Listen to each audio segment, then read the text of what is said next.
My name is Andy Lewis, and I am a slackliner. The way I look at the world is kind of creative. Slacklining basically is tying a piece of webbing between 2 points and walking across.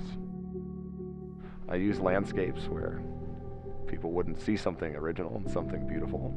What you're looking for is, it's hard to describe. You can make something that wasn't once there, now something that is. The DJI Phantom 4 allows me to capture a perspective that gives a relevant explanation to what I'm doing. How high it is, how scary it is, how committing it is, how focused you have to be. You can write a story and you can tell people how scary it was and how much effort it took. But unless you can really get a visual that people can connect with, it's really hard to describe.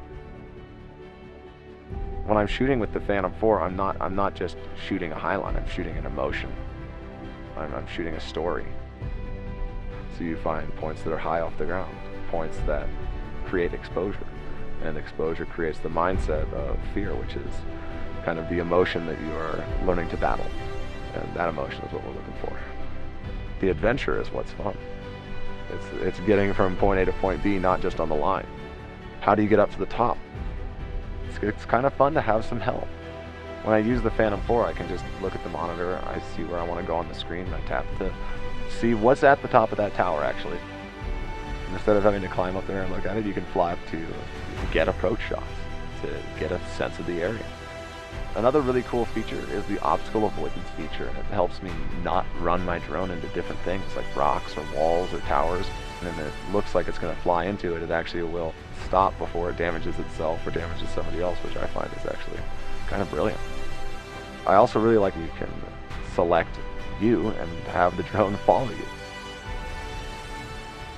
And I can go out on my line and get perspectives that I otherwise wouldn't be able to do by myself. So I can now go out and film myself solo, which is very nice when you're trying to go places that a lot of people don't go. You go out into the wilderness and you're looking for something that takes your breath away, I guess. Something that is awe-inspiring. Sometimes you do have to think very hard on how to do things, but sometimes it's just one step at a time. One foot in front of the other.